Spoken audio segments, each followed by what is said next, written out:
Good evening, I'm Sarah Sapsanamma. Let's begin with the headlines of the hour. Ilam and Bajhang all set for tomorrow's by-elections. Election Commission says all preparations complete, allows operation of public vehicles on voting day. An agreement signed between Nepal and China at the Ministry of Finance today. China to assist in operation of bone marrow transplant at the BP Memorial Cancer Hospital. Second phase of voting in Lok Sabha elections 2024 in India takes place. 1,202 candidates contesting from 88 constituencies across 30 states and union territories. And the deadline given by National Sports Council to associations without annual calendar expires tomorrow. Actions to be taken against those failing to abide by the directive. Preparations for the by-election in Ilam Electoral Constituency 2 and Bajhang Province Assembly Electoral Constituency 1, slated for April 27, have been completed. Officials and election resources have reached the voting stations while the election is to begin at 7 a.m. Police has completed its preparations for voting in both districts. A total of 1,363 police personnel are to be deployed at Ilam Electoral Constituency 2 and 1,024 in Bajhang. Police headquarters has formulated its security plan by considering the sensitivity in Ilam and geographic conditions in Bajhang. Police have also considered 19 voting stations and 37 centers in Ilam sensitive, while the number stands at 32 among 93 in Bajhang. Police has said the actions are to be taken against those inciting violence during the election. Meanwhile, the Election Commission has decided to allow operation of public vehicles in Ilam Electoral Constituency 2 and Bajhang Province Assembly Constituency 1 tomorrow. The Commission has already directed the Chief District Officers to make necessary arrangements in this regard through the Ministry of Home Affairs. In the previous elections, only the emergency vehicles and those with passes issued by the Election Commission were allowed to operate. Nepal police has arrested 7 individuals with more than 1.5 kilograms of gold and 14.3 million rupees in cash. According to the police, the arrests were made during a raid at New Road yesterday. Organizing a press meet today, the Katmandu Valley Crime Investigation Office identified those arrested as Ganesh Datta Baru of Darchula and Amal Vibhuti, Prakash Vibhuti and Ganesh Satish Baltis of Maharashtra, India, among others. Police has also claimed that they were tipped off about a group of involved in illegal transaction of the gold.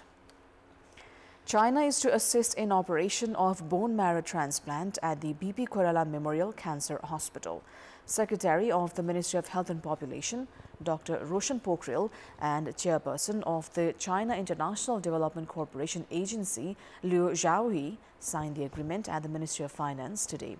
Based on the agreement, China is to assist in the construction of physical infrastructures and provide financial aid for trainings for the doctors.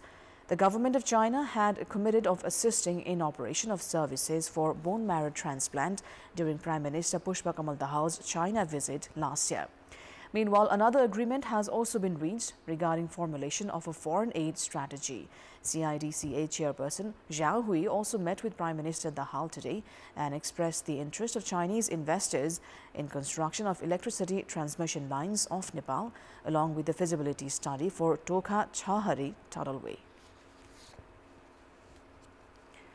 Nepali Congress President Sher Bahadur Dewa has urged the former office bearers of the party to ensure success of the party's campaigns with the objective of securing majority in the next election. Addressing a program in Kathmandu today, Nepali Congress President and former Prime Minister Sher Bahadur Dewa appreciated the role and contribution of former officials in establishing Loktantra or democracy in the country. Dewa also stressed on the need for united efforts from all ranks of the party to strengthen the party's structure and earn a majority in the next elections. The Ministry of Home Affairs has directed the district administration officers to furnish details of stranded projects. The ministry has said that grievances related to damages of public properties have increased as several projects have yet to be concluded and remain stranded. The ministry has also directed for required collaboration during implementation of the projects and timely completion of the stranded projects. It is time now for our segment Public Pulse, where you text us with your opinion. The question is, what do you term the Law Minister's statement about the Minister for Home Affairs being investigated? Your options are A. Legal process, B. Policy of maintaining pressure, and C. dilly-dallying. The voting is on. Type NEWS, select your option A, B or C and send it to 34001 to share your opinion with us. Katmandu Metropolis has slapped a fine of 200,000 rupees to Chaudhary Group. Department of Agriculture and Animal Husbandry of the Katmandu Metropolis has slapped a fine to Chaudhary Group after excessive acid value was found during a quality test in its noodle YY. 150 grams of noodle confiscated from a shop in Saraswati Nagar of Kathmandu, Ward number 6 on 14th of April was sent to the laboratory for sample test. During the test, acid value in the noodle was found above the said criteria. According to food technicians, the oil used in manufacturing of the noodle is substandard quality. In addition to slapping a fine, the Metropolis has also directed for recalling all the noodles of that lot and furnish an evidence of having done so.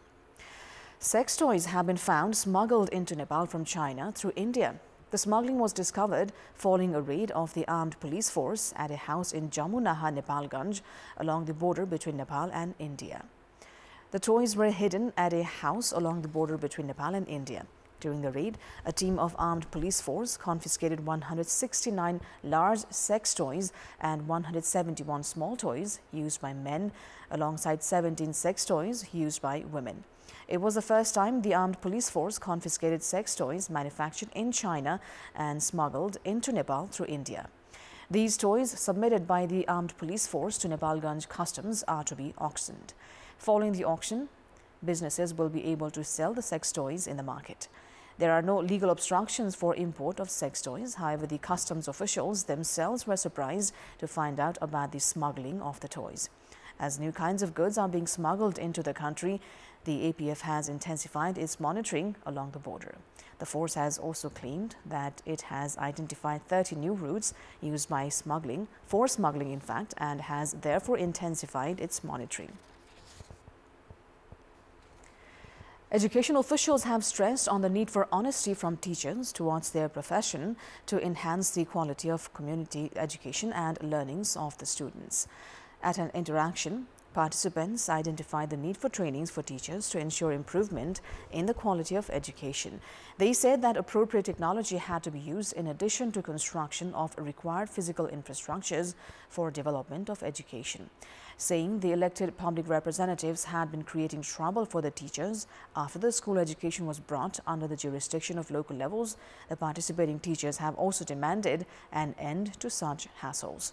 They also urged the government to increase the budget for education by 20% as promised to the international community. Popularity of Tiua waterfall in Malarani Rural Municipality in Arghakhachi as a tourist destination is growing in recent time. The waterfall, which appears to have split into two, has been drawing the attention of tourists.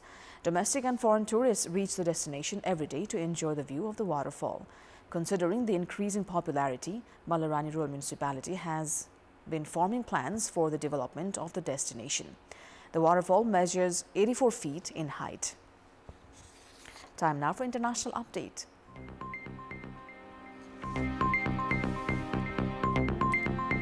Voters stood in long queues at polling stations today as India entered the second phase of the world's biggest election, as Prime Minister Narendra Modi and his rivals raised the pitch of the campaign by focusing on hot-button issues such as religious discrimination, affirmative action and taxes.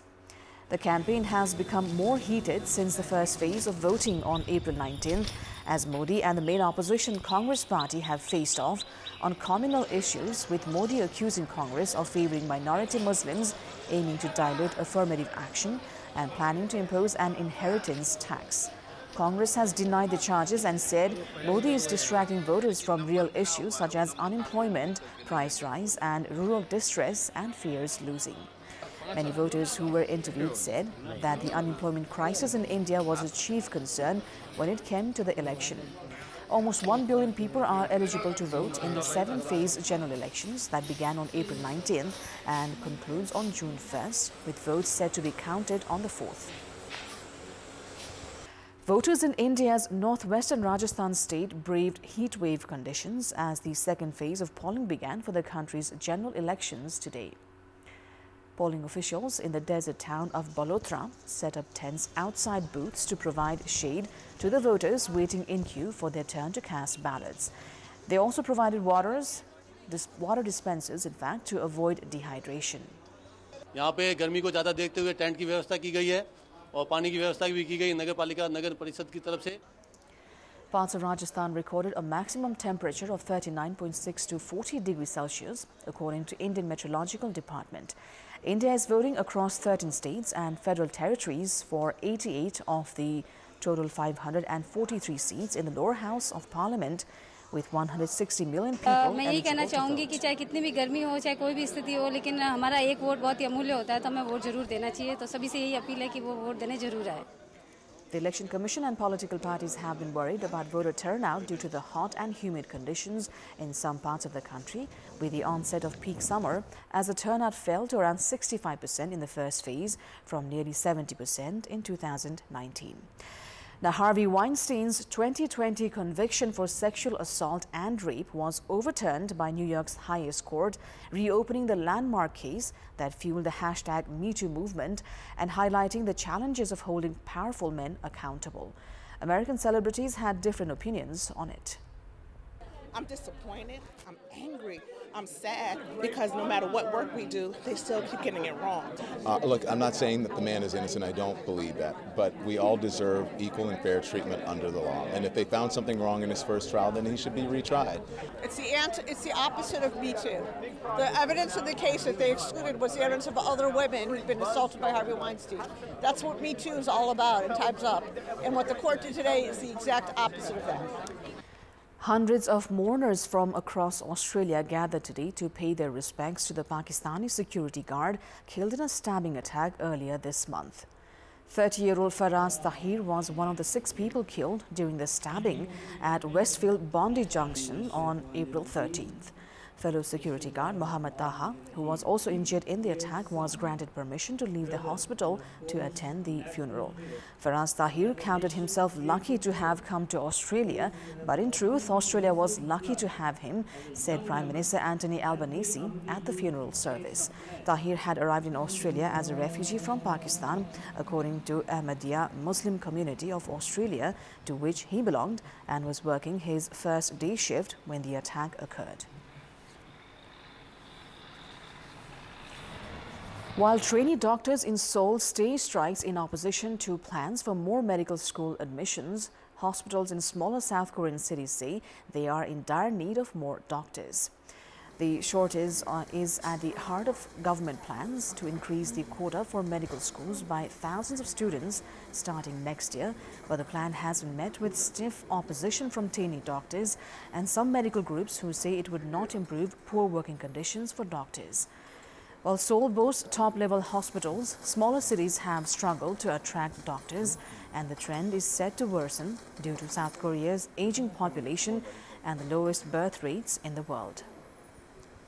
저희도 이미 의사가 없어서 인공신장실, 투석실이 거의 2년 정도를 문을 닫은 적도 있었습니다. 의사 한 명을 못 구해서. 근데 이런 것들은 전국적인 현상이고, 심장을 보는 순환기 내과 의사는 지금도 못 구해서 지역 대학병원에서 교수님들이 일주일에 이틀만 나와서 외래만 봐주고 계세요.